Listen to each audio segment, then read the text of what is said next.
Fala, gente boa! Bom, eu iniciaria a nossa segunda conversa, né, em 2024, mostrando a foto, né? é, Infelizmente não é uma foto muito grande, né? Digamos de um rapaz, né, que era tido como morto, né, na época da popularização e da difusão da televisão, né? E que recentemente, né, com essa difusão da internet, acabou renascendo, digamos assim, mais forte e vigoroso como antes, né? Em formato de podcasts, né? Obviamente, eu acredito que vocês já tenham percebido ao que eu estou me referindo, né? Essa primeira foto, né? A primeira foto da semana será essa aqui, ó. Então, isso aqui que vocês estão vendo, né? Essa foto é de um aparelho de rádio de 1938, né? Nessa época, o rádio, né, era um verdadeiro privilégio, eram raríssimas as pessoas que tinham aparelho de rádio, né? O rádio, lá em 38, lá em 1900, no Jurássico Dinossaurico ano de 1938, um rádio, né, um aparelho de rádio, era que nem um caviar, né? Só ouvi, eu apenas ouvi falar, né? Como diria aquela música, né? Aquele pagode aquela música do Zeca Pagodinha, né? Só ouço, só ouviu falar, né? Perdão pela minha péssima memorialização, né? De música, mas eu sou péssimo para decorar letras de música, né? Mas enfim, vocês entenderam o que eu quis dizer, né? Bom, uma outra foto aqui bem legal, né?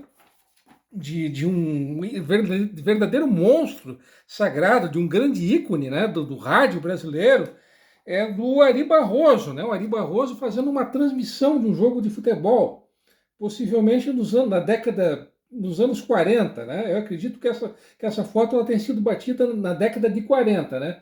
Ari Barroso, que era mineiro, né? Ele nasceu em 1903, e caso eu não esteja enganado, ele faleceu em 1964. Ele era um torcedor assumido, né? Do Flamengo, infelizmente, né? Ninguém é perfeito, né? Bom, mas afinal de contas, como que surgiu o rádio, né? Antes de tudo, né? O rádio ele surgiu a partir das transmissões sem fio de mensagens telegráficas, tá? Com certeza, né? Eu acredito que mesmo aquela pessoa que não tem o costume de ouvir rádio, alguma vez na vida, pelo menos, já ouviu rádio, né? E é bem comum nas transmissões de rádio, né? O locutor falar a rádio Brejo Seco, transmitindo uma potência de, sei lá, de 15 mil hertz, tá? Bom, hertz, né, que é uma medida que é uma medida para a potência, né, das transmissões de rádio, tá? Essa palavra Hertz, tá? Ela vem de um sobrenome, vem de um físico alemão chamado Heinrich Rudolf Hertz, tá? Bom, esse cara com esse nome aí dificílimo, né? O físico alemão, tá? Em 1888, ele fez as primeiras experiências, né? Que comprovaram, né? Que era possível você fazer uma transmissão de mensagens de telégrafo sem você ter que usar um fio para isso, né?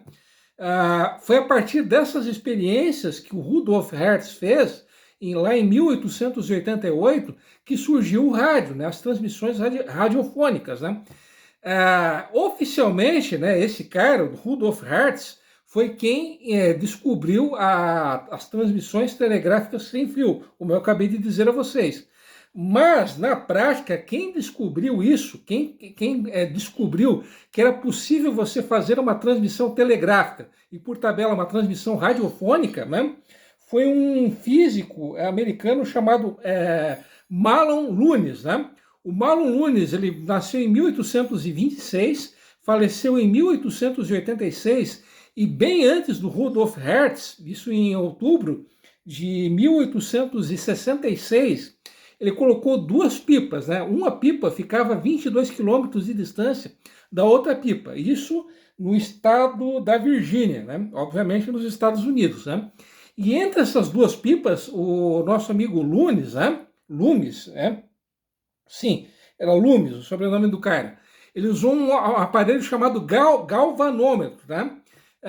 Então ele foi a partir dessa experiência que ele fez lá em 1866, repetindo, que ele percebeu que era possível você fazer uma transmissão telegráfica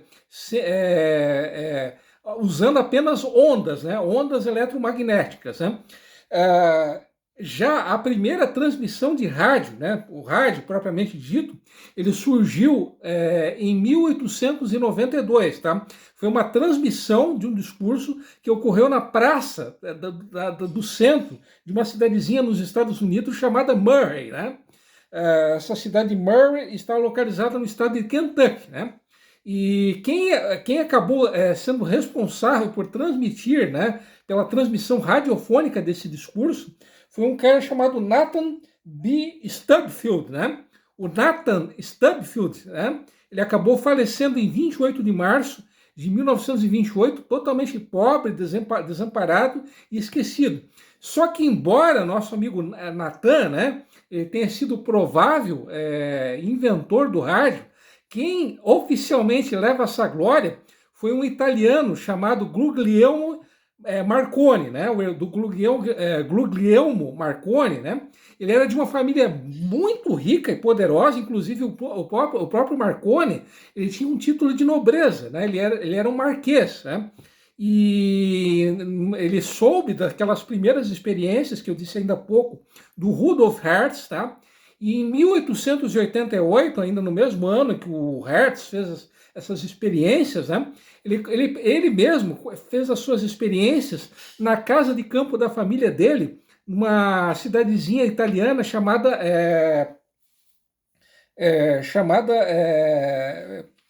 só um instante, né? Essa cidade, tá? Só adiantando, que ela ficava localizada na região de Bolonha, né? Pontecchio, tá? O nome dessa cidadezinha onde o nosso amigo Marconi realizou as suas primeiras experiências, o nome dessa cidadezinha era Pontecchio. Então, isso em 1888, até que em 1895 ele teria supostamente conseguido realizar a primeira transmissão radiofônica, tá? Esse suposto invento, né, do Marconi, ele foi registrado em 1896, tá? E foi só em 1901 que ele, de maneira pública, digamos assim, conseguiu realizar a primeira transmissão radiofônica. Então, só 6 anos depois dessa primeira tentativa bem-sucedida dele, é que, enfim, ele fez a primeira transmissão pública de rádio. Repetindo, isso em 1901, tá? Bom, a primeira transmissão, o primeiro programa de rádio, né, propriamente dito, né, ele foi ao ar em 24 de dezembro de 1906, numa cidadezinha dos Estados Unidos, mais exatamente no estado de Massachusetts,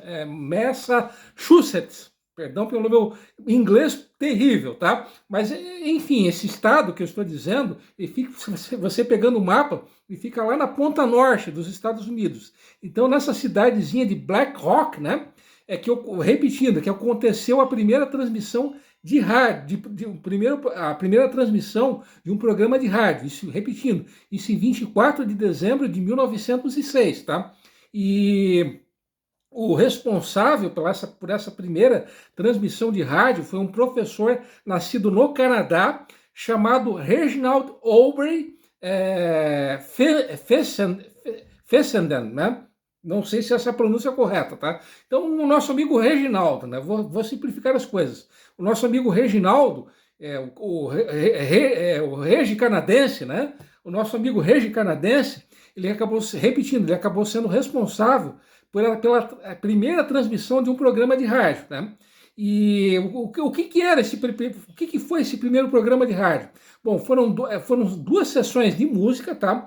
E entre essas sessões de música, o nosso amigo Reginaldo, né, o Reginaldo do Canadá, ele leu um poema de autoria dele mesmo, e ele disse, né, ele fez ele acabou desejando um Feliz Natal, né? Obviamente, tá? E a transmissão, as primeiras transmissões diárias, né? Os primeiros programas de rádio transmitidos de maneira diária, eles só tiveram início em 1910 em San José, que é uma cidade da Califórnia, né? Obviamente nos Estados Unidos. E já a rádio, a emissora de rádio mais antiga do mundo, também é dos Estados Unidos, tá? E é de uma cidade, e é da cidade de São Francisco, a famosa cidade de São Francisco, né? Lá na Califórnia. E o nome dessa rádio é a rádio. Farei aqui o uso da minha cola. Só um instante. O nome dessa rádio é KCBS, tá? Então a emissora de rádio mais antiga do mundo, repetindo, ela está sediada em São Francisco, nos Estados Unidos, e o nome dela é KCBS, tá? Repetindo, essa emissora de rádio, ela existe desde 1910, então lá já se vão 114 anos, né? E a primeira transmissão de rádio no Brasil, ela aconteceu em 7 de setembro de 1922. Ela fez parte das primeiras fez parte das celebrações pelos 100 anos da independência do Brasil, tá? Ela aconteceu no Rio de Janeiro e essa primeira transmissão de rádio no Brasil, tá? Ela foi a transmissão de um discurso do então presidente da República, o Epitácio Pessoa, que era paraibano, né? O único paraibano até hoje que foi presidente da República. E além desse discurso, né, que deve ter sido muito agradável de ser ouvido, né, do Epitácio Pessoa, também essa transmissão, durante essa transmissão, também foram transmitidos, né, nessa ocasião, melhor dizendo, trechos da ópera O Guarani. Essa ópera ela acabou sendo encenada no Teatro Municipal da cidade do Rio de Janeiro. Tá? Já a primeira emissora de rádio brasileira, ela foi fundada em 20 de abril de 1923 e ela pertencia a um antropólogo e professor chamado Roquete Pinto, tá? E em parceria com um astrônomo chamado Henrique Moritz, tá? Então esses dois caras, que eu acabei de citar, eles foram os proprietários da primeira emissora de rádio brasileira, que era a Rádio Sociedade do Rio de Janeiro, criada em 1923, né? E, bom, por que eu estou falando tanto, né, do rádio, né? Aproveitando a oportunidade, tá? Esse senhor aqui, né, esse rapaz aqui, ó, bem sério, tá? Os mais antigos com certeza o reconhecerão, tá? Esse aqui é o J. Gonçalves, né? Ele nasceu em Canoinhas em 1918 e faleceu aqui mesmo em Joinville em 6 de fevereiro de 89, né? Ele faleceu aos 70 anos de idade. Oficialmente ele foi o primeiro locutor de rádio joinvilense, tá? Repetindo, J. Gonçalves, né? Sobre o qual eu falarei no próximo vídeo, né? Bom, e por que eu estou falando tanto de rádio, tá? Bom, aí entra aquele mistério que teve início na semana passada, tá? Como eu comentei naquela ocasião, tá? Desculpem a voz, tá? Um dos mais novos inscritos da TV Alameda Cultural, tá? Ele, tá? Ele ganha vida justamente como radialista, tá?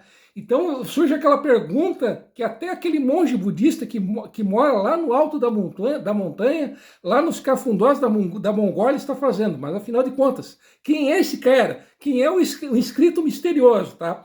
O inscrito misterioso, tá? Ele atende pelo nome de Heraldo Reiners, tá? Ele é natural de Barra do Sul, ele vive em Barra do Sul, tá? E entre 2001 e 2004, ele morou aqui mesmo em Joinville, tá? Bom, o Heraldo, né, caso eu não esteja enganado, todos os sábados de manhã ele grava o seu programa de rádio. Então, possivelmente, nesse mesmo instante, o Heraldo está dando duro, está no batente, né? Está gravando o seu programa de rádio, tá? Então, Heraldo, mais uma vez, obrigado, tá? Por ser o mais novo membro aqui da TV Alameda Cultural, tá? E além dele, teve mais um outro inscrito, só que o YouTube, infelizmente, não informou quem é esse outro inscrito, né? Então, Heraldo e inscrito desconhecido, mais uma vez, obrigado, tá? E, bom, eu encerrarei o vídeo, tá? Mostrando uma foto aqui bem legal, bem interessante, né? Não é de rádio, tá? já vou adiantando a vocês, tá? É essa foto aqui, ó, foto do time do Caxias de 1945, tá? Em 45, o Caxias foi campeão da cidade, tá? Bicampeão de Joinville, melhor dizendo, 1944, 1945. E não foi contra o América, tá? O Caxias foi campeão contra o Afonso Pena, é um clube que hoje não existe mais, tá? Bom, mas por que, se eu estou falando tanto de rádio, então por que eu estou mostrando, estou encerrando o vídeo mostrando a foto do Caxias? Bom, vocês saberão no vídeo seguinte, tá? Então até lá e um abração, beleza?